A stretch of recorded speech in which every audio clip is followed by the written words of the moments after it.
So I'm going to sign right now some executive A order. few things for you today, sir. First, we have a pardon for Devin Archer. Devin Archer was a former business partner of the Biden family. He's was prosecuted relating to a fraud investigation, but notably, the tone and tenor of that prosecution changed dramatically after he began to cooperate with congressional investigators and serve as a witness against Hunter Biden and the Biden family. We believe that was an injustice, and therefore we're asking you to pardon him. And many people have asked me to do this. They think he was treated very unfairly. And I looked at the records, studied the records, and he was a victim of a crime, as far as I'm concerned. So we're going to undo that.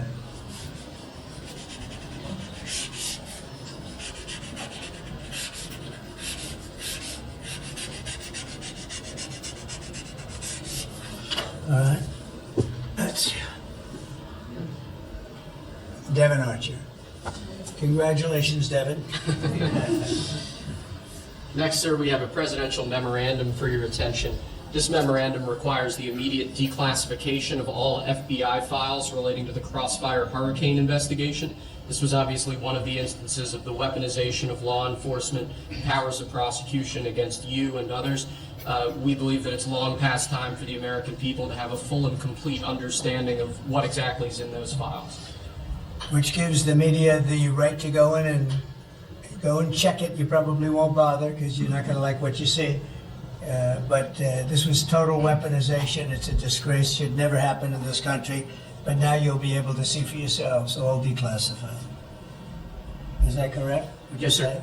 All declassified? Yes, sir. Everything? The FBI file with there's a classified annex, but other than that, this will put everything in the public eye.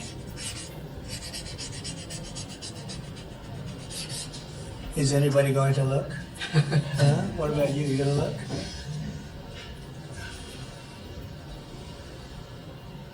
And frankly, the FBI should be ashamed of themselves, and so should the Department of Justice, and so should Biden. Okay? Next, sir, we have an executive order for your attention. We've taken action against a number of law firms that have participated either in the weaponization of government, the weaponization of the legal system for political ends, or have otherwise engaged in illegal or inappropriate activities. The law firm of Jenner and Block is one of these law firms. This is a law firm that, as you know, employed Andrew Weissman after he came off of the Mueller investigation. It's a law firm that's engaged in invidious racially and sexually discriminatory practices. It's also a law firm that has participated in the weaponization of the legal system against American principles and values. And we believe that the measures in this executive order will help correct that. And Andrew Weissman is the main culprit He's certainly with respect to this firm. he is one of a number of reasons that we believe this executive order is warranted. He's a bad guy.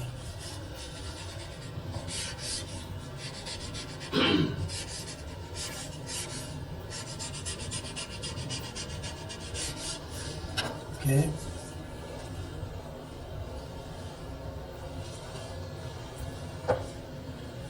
Next, sir, we have an executive order for your attention relating actually to government payments.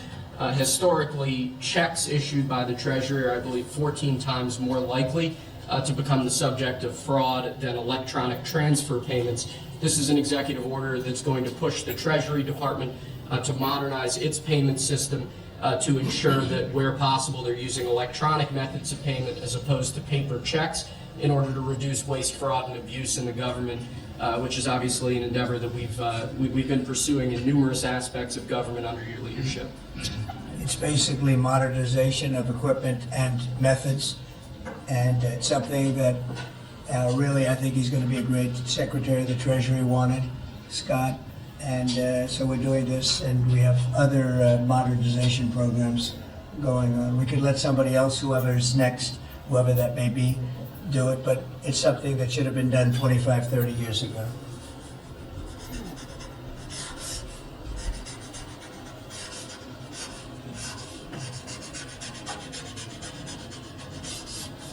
Okay.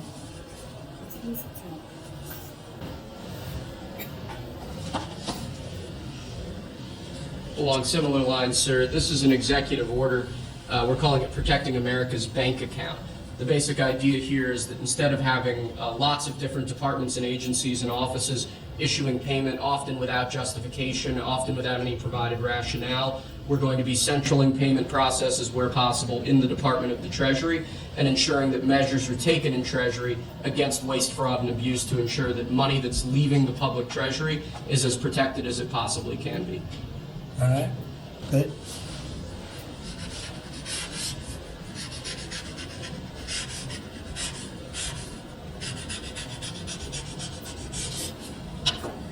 Many of these things should have taken place decades ago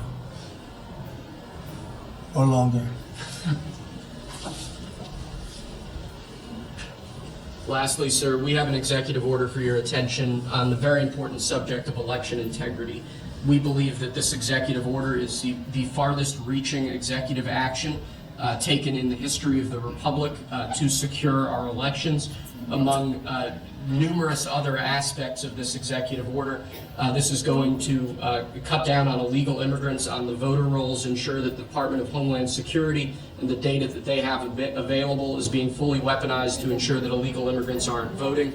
This will include a citizenship question on the federal voting form for the first time. This executive order instructs the EAC to cut federal funding to states that don't take reasonable steps to secure their election. This calls on the Department of Justice to vigorously prosecute election crimes, particularly in states that we don't believe are in compliance with federal law around election integrity. I could go on and on for a while, sir, but compliance with National Election Day rules, cracking down and investigating and prosecuting foreign interference in our elections, revoking President Biden's Executive Order 14019, which essentially weaponized government to corrupt and pollute our election process. There's a lot in here, but we believe that these are very important steps that we need to be taking as an administration at your direction to ensure that our elections are as secure as they possibly can be. Okay, you all understand that? Yes. Election fraud, you've heard the term. We'll end it, hopefully. At least this will go a long way toward ending it. There are other steps that we will be taking in the coming weeks, and we think we'll be able to end up getting fair elections. Perhaps some people think I shouldn't be complaining because we won in a landslide, but we got to straighten out our election. This country is so sick because of the election, the fake elections and the bad elections, and we're going to straighten it out one way or the other.